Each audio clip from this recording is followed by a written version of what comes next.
آپ تھوڑی اونچی آواز میں یو پی میں بول کے دیکھ لو،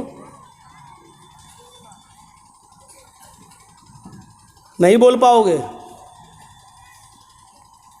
دیکھا مولانا کلیم الدین صاحب کو گرفتار کر لیا گیا میرٹھ سے، کیا ہوا کہ 15 سال پہلے یہ غیر مسلموں کی کتابوں سے حوالے دیتے تھے اور غیر مسلموں کو مسلمان بناتے تھے پیسے کا لالچ دے کر۔ لیجئے اس الزام میں ایک جنگل میں ہاتھی بھاگ رہا ہے، چوہے نے پوچھا ارے بھائی کیوں بھاگ رہے ہو؟ کب سنا نہیں پولیس اعلان کر رہی ہے کہ جو بھی بھینس پکڑی جائے گی اس کو کاٹ دیا جائے گا؟ تو چوہے نے کہا بھائی اعلان تو بھینس کا ہوا ہے کہ تم کیوں بھاگ رہے ہو، تم بھینس تھوڑی ہو۔ ہاتھی نے کہا اگر پولیس نے ہم کو پکڑ لیا تو 20 سال تو یہ ثابت کرنے میں لگ جائے گا کہ میں بھینس نہیں ہوں۔ یہی صورتحال ہے ہمارے اس ملک کی۔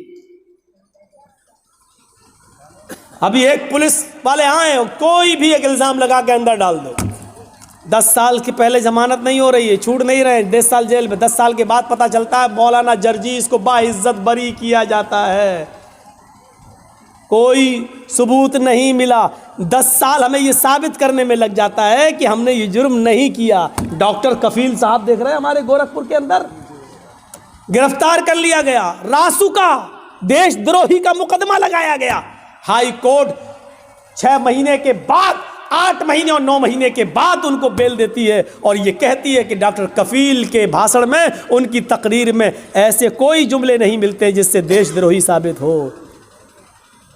اب ہونا کیا چاہیے تھا کہ جس گورنمنٹ نے اس پر دیش دروہی کا مقدمہ لگایا، اب وہ دیش دروہی کورٹ نے ثابت کر دیا کہ نہیں ہے، تو اب سرکار کو کٹگھرے میں کھڑا ہونا چاہیے، لیکن سرکار کو کٹگھرے میں کھڑا نہیں کیا جا سکتا ہے صاحب، کیوں؟ سرکار۔ یہ صورتحال ہے آج ہماری۔ آپ کہتے ہیں کہ مولانا صاحب غیر مسلم لوگ بھی آئے ہوئے منتر پڑھیے، ہمارے پاس نوٹس آتا ہے کہ آپ کو دینی جلسوں میں جاتے ہیں، سپریم کورٹ کا نوٹس میرے پاس آتا ہے کہ آپ پڑھتے کیوں ہیں یہ رامائن اور گیتا، آپ کو کیا مطلب ہے اس سے؟ یہ صورتحال ہے۔ اور یاد رکھنا جاسوس غیروں میں نہیں ہوتے، اپنوں میں ہوتے ہیں، ایک بات یاد رکھیے گا۔ ہم پڑھ دیں 2-4 منتر، آپ ہی کے یہاں سے جو جاسوسی نکلے گی، اور تھانے میں مولانا صاحب نے سپریم کورٹ کا نوٹس آنے کے بعد بھی منتر پڑھے ہیں۔ بہت آسان ہے حکم دے دینا اور چلا لینا، لیکن میرے بھائیوں دوسرے کے مجبوری کو بھی سامنے رکھیے کہ دوسرا کس طریقے سے زندہ ہے۔ یہی چیزیں چڑھا کر ڈاکٹر ذاکر نائک کو آج کہاں جانا پڑا بیچارے، آج ہندوستان کے اندر نہیں ملیشیا میں ان کو پناہ لینا پڑا۔ کس نے ساتھ دیا؟ کون تھا ان کے ساتھ؟ اور جرجیس نے اسی وقت کہا تھا، آج ڈاکٹر ذاکر نائک پر انگلی اٹھی ہے گورنمنٹ کی، اگر سارے مسلمان ایک پلیٹ فارم پہ نہیں آئے تو یہاں سے رواج نکلے گا، آج کے بعد مولویوں کی نیندیں حرام ہوں گی۔ نہیں سنی ہماری کسی نے۔ دوسرے مسلک کے لوگوں نے کہا وہ تو وہابی ہے، وہ آتنکوادی ہے، یہ ہے وہ ہے، خود اپنے ہی لوگوں نے گورنمنٹ تک جاسوسی کی ویڈیو نکال کر دکھائی، دیکھو فلاں اسٹیج پر اتنے لوگوں کو مسلمان کیا، اتنے لوگوں کو مسلمان کیا، یہ جاسوسی ان کے ساتھ کی گئی، اور آج ڈاکٹر ذاکر نائک کو ملیشیا جانا پڑا۔ میرے بھائیوں تصور کیجیے آپ، میں نے کہا تھا کہ اٹھے گا، لیکن جب ایک پلیٹ فارم پہ کوئی نہیں آیا، اس کے بعد پھر اٹھا، تو دیکھو مولانا کلیم الدین چلے گئے، دیکھو مولانا سعد کو کس طریقے سے کرونا بم کہا گیا ہے، وہ نظام الدین مرکز کے اندر، یہ مرکز سے پھیلا کرونا، یہ پھیلا۔ ہم نے پیشین گوئی کی تھی، حالانکہ علم غیب اللہ کے علاوہ کوئی نہیں جانتا، لیکن آثار بتا رہے تھے کہ ڈاکٹر ذاکر نائک کی خاموشی پر، ان کی بات پر خاموشی، یہ دوسرے مولویوں کے لیے دروازہ کھول رہی ہے، اور کھلا۔ کیا چاہتے ہو کہ میرے لیے بھی دروازے کھل جائیں؟ کھلیں گے تو دیکھا جائے گا، لڑیں گے، لیکن جہاں تک ہو سکے اپنے آپ کو پہلے احتیاط کیا جائے، اپنے آپ کو بچایا جائے۔ اللہ کے رسول نے فرمایا جب جنگل میں جاؤ تو پہلے اونٹ کو باندھ دو درخت سے، اس کے بعد اللہ پر بھروسہ کرو۔ اونٹ کو کھلا چھوڑ دیا, سو گئے, اللہ مالک کچھ نہیں ہوگا تو بھاگ ہی جائے گا. پہلے باندھ دو پھر سوئیے, پھر اللہ پہ بھروسہ کیجئے کہ میں نے اونٹ کو باندھا ہے, اللہ پہ بھروسہ کچھ نہیں ہوگا. تو پہلے احتیاط کیجئے, پہلے تدبیریں کیجئے. آپ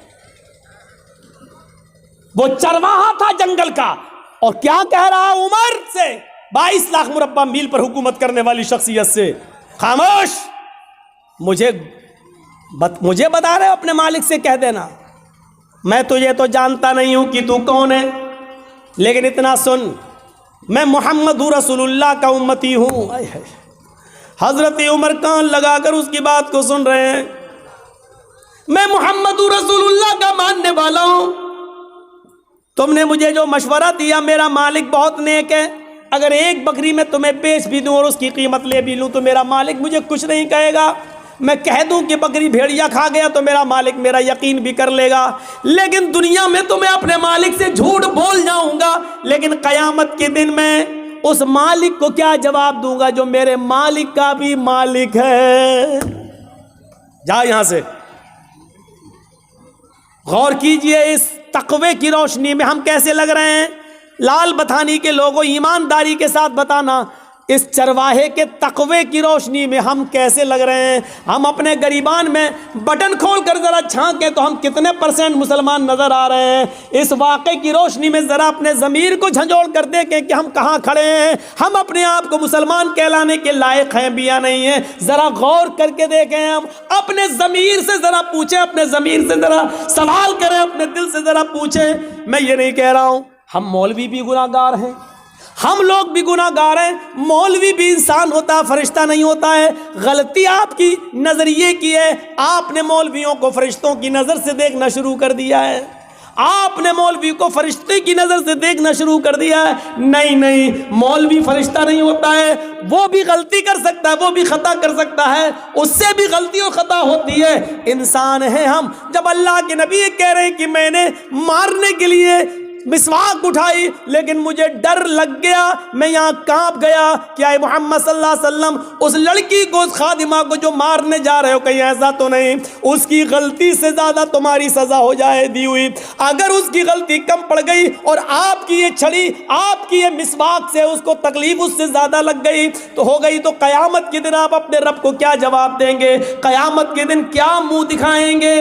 حضرت عمر فاروق اپنے غلام کا کان مروڑ دیتے ہیں, اور بات کتنی, آواز دی غلام کو, غلام نے آواز دی, غلام نے امیر المومنین, امیر المومنین, امیر المومنین. حضرت عمر اس وقت پیشاب کر رہے تھے, ان کو غصہ آیا, کمینہ امیر المومنین, امیر چلاتا چلا جا رہا ہے. وہ جلدی سے نکلے اور ادھر آئے اور اپنے غلام, ادھر کیا آواز دے رہا, پکڑا اور کان مروڑ دیا کس کے, یس ہٹ چل ادھر بیٹھ. اس غلام نے صرف اتنا کہا, امیر المومنین میں آپ کا خادم ہوں, آپ کا غلام ہوں, آپ نے میرا کان جو مروڑا ہے, مجھے ایسا لگتا ہے کہ میں نے کوئی غلطی نہیں کی ہے, لیکن اگر آپ کو لگتا ہے کہ آپ نے جائز صحیح وجہ سے, صحیح ریزن کی وجہ سے آپ نے میرا کان مروڑا ہے تو ٹھیک ہے, لیکن ایک بار غور کر لینا کہ آپ نے میرا کان صحیح مروڑا یا غلط, اور کچھ نہیں. اتنا کہا. حضرت عمر نے کہا, جب تجھے معلوم تھا کہ میں استنجا کر رہا ہوں, پیشاب کر رہا ہوں, تو امیر المومنین, امیر المومنین کیوں چلا رہا تھا؟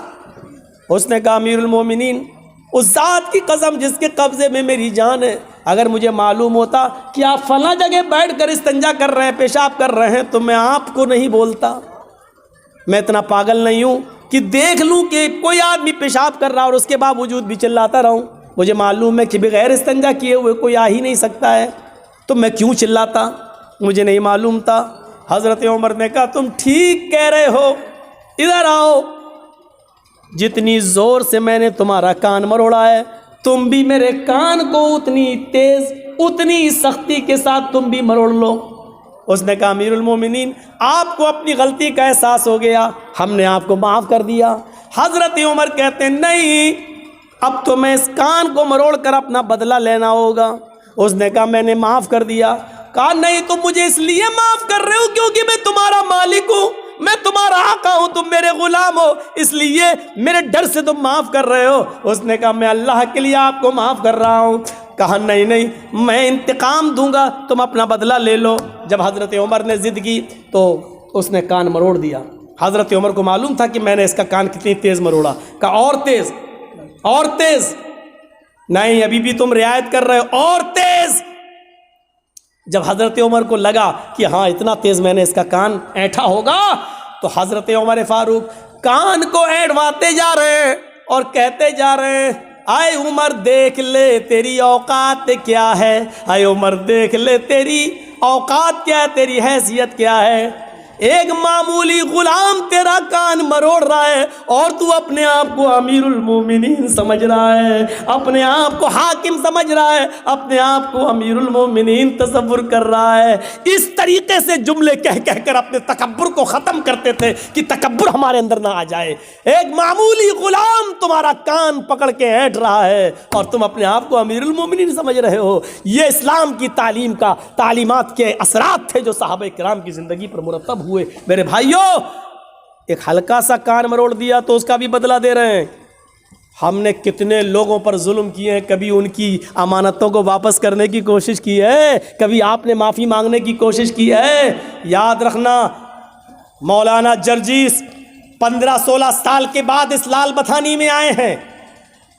16 سال کے بعد ہم جو آئے ہیں آپ کی اس بستی میں, 15 سال کے بعد, 15 سال کے بعد, 15 سال پہلے جنہوں نے میرا پروگرام سنا تھا اور 15 سال کے بعد آج جو پروگرام سن رہے ہیں میرا, یہ 15 سال کی جرجیس کی زندگی چیخ چیخ کر یہ کہہ رہی ہے کہ آئے جرجیس, تو اپنی زندگی کے 15 سال کم کر چکا ہے. اللہ نے تیری زندگی میں جتنے دن لکھے تھے اب ان دنوں میں تو 15 سال کم کر چکا ہے. جن لوگوں نے 15 سال کے بعد آج میری تقریر سن رہے ہیں, ان کی زندگی چیخ چیخ کر کہہ رہی ہے کہ وہ بھی اپنی زندگی کے 15 سال کم کر چکے ہیں. تمہاری اور میری زندگی چیخ چیخ کر کہہ رہی ہے کہ جرجیس اور اے لال بتھانی والو, تم 15 سال اپنی قبر کے قریب ہو چکے ہو, تم اپنے اصلی منزل قبر کے قریب جا چکے ہو. اب تمہارے اور قبر کے درمیان زیادہ فاصلہ نہیں, اس دوری میں 15 سال کی کمی ہو چکی ہے. نہیں, اس سے بھی بڑھ کر ایک اور بات, 2 ہی ٹھکانے ہیں ہمارے اور آپ کے, یا تو ہم اور آپ جنت میں جائیں گے یا جہنم میں, بس. تیسرا کوئی ٹھکانہ نہیں. کسی سے بھی پوچھ لو تیسرا کوئی ٹھکانہ ہے؟ نہیں. ایک ہی, 2 ہی ٹھکانے, جنت یا جہنم. ہم اور آپ یا تو جنتی یا جہنمی. اللہ کے ہاں حساب و کتاب پورے اترے, جنتی, ناکام ہو گئے تو جہنمی. میں اب ایک بات اور کہہ رہا ہوں, 15 سال کی یہ زندگی چیخ چیخ کر کہہ رہی ہے, لال بتھانی والوں تمہاری بھی اور جرجیس میری بھی, کہ تم جنت یا جہنم کے اور اتنے قریب ہو چکے ہو کہ 15 سال کا عرصہ کم ہو چکا ہے. تم یا تو اپنی جنت کے قریب ہو یا اپنی جہنم کے. جنت کے آثار تو دکھائی نہیں دے رہے ہیں, جہنم کے آثار تو بالکل ظاہر نظر آ رہے ہیں. جنت کے آثار کیسے نظر آ گئے؟ حضرت عمر فاروق, جن کو اللہ کے نبی نے اسی دنیا میں جنت کی بشارت دی تھی, عمر تم جنتی, لیکن وہ بھی کہتے ہیں کہ آسمان سے اگر کوئی فرشتہ پکار کر یہ کہے کہ اس دنیا کے سارے لوگ جنت میں جائیں گے, کوئی فرشتہ پکار کے کہے کہ سب جنتی, پوری دنیا جنتی, صرف ایک انسان جہنم میں جائے گا, ایک آدمی جہنم میں جائے گا. حضرت عمر کہتے ہیں اگر فرشتہ یہ کہتے کہ سب جنتی ایک جہنمی, تو میں یہ سمجھوں گا کہ جہنم میں جانے والا وہ ایک جہنمی کہیں میں تو نہیں. یہ عمر فاروق کا حال ہے. پھر ہم اور آپ کیسے سو جاتے ہیں اپنے بستر پر یہ سوچ کر کہ ہم تو جنت میں جائیں گے, ہم جنتی ہیں. ہم نے کیسے یہ تصور کر لیا کہ ہم مریں گے تو ہم جنت کے اندر جائیں گے؟ یہ تصور ہمارے دل و دماغ میں آ کیسے گیا؟ اور جب یہ یقین نہیں ہے کہ ہم جنت میں جائیں گے یا جہنم میں, پھر ہمیں ہنسی کیسے آ جاتی ہے, ہمارے چہرے پہ مسکراہٹ کیسے آ جاتی ہے, ہم ایک دوسرے سے ہنس اور مذاق, ہنسی کا کھیل کیسے کھیل لیتے ہیں اور مذاق کیسے کر لیتے ہیں؟ ہیں اللہ کے نبی جب جہنم کا دورہ کر کے آئے، معراج سے واپس آئے، جنت و جہنم دیکھ کر آئے، اس دنیا میں آئے تو فرماتے ہیں لو تعلمون ما اعلم لضحكتم قليلا ولبكيتم كثيرا. لوگوں، میں نے جہنم کے جو عذاب کا منظر دیکھا ہے، اگر میں تمہیں بتا دوں، اگر تم جان جاؤ جہنم میں کیا کیا عذاب ہے جو میں دیکھ کر آیا ہوں، جو میں جانتا ہوں جہنم کے بارے میں، اگر وہ تمہیں معلوم ہو جائے لَضَحِكْتُمْ قَلِيلًا وَلَبَكَيْتُمْ كَثِيرًا، تو زندگی بھر تم روتے روتے گزار دو گے، ہنسنا چھوڑ دو گے، ہنسنا بھول جاؤ گے، اور روتے روتے تمہاری زندگی گزر جائے گی، ہنسو گے کم اور رو گے زیادہ. یہ صورتحال ہے ہماری. ہمیں نیند کیسے آ رہی ہے، کیسے ہم آرام سے اپنے بستر پہ سو جاتے ہیں، اور کیسے ہماری ہمت ہو جاتی ہے ایک دوسرے کے اوپر ظلم کرنے کی. امام کائنات فرماتے ہیں اللہ کے نبی نے کہ تم اپنی زندگی میں ایک زمانہ ایسا بھی دیکھو گے قیامت سے پہلے، اور ایمانداری سے بتانا یہ ہے کہ نہیں. یصبح الرجل مومنا وَيُمْسِي كَافِرًا وَيُمْسِي مُؤْمِنًا وَيُصْبِحُ كَافِرًا يَبِيعُ دِينَهُ بِعِرَضٍ مِّنَ الدُّنْيَا. اب سنیے، تم ایک آدمی کو دیکھو گے، آج ایسا ہو رہا ہے، ارے یہ لوگ جو جا رہے ہیں، یہ بڑے میاں کو جانے تو جلدی نکل لے، یہ سب شوگر کے مریض ہیں، بیٹھ جائیں گے پہلے، پھر ڈسٹرب کریں گے اٹھنے کو.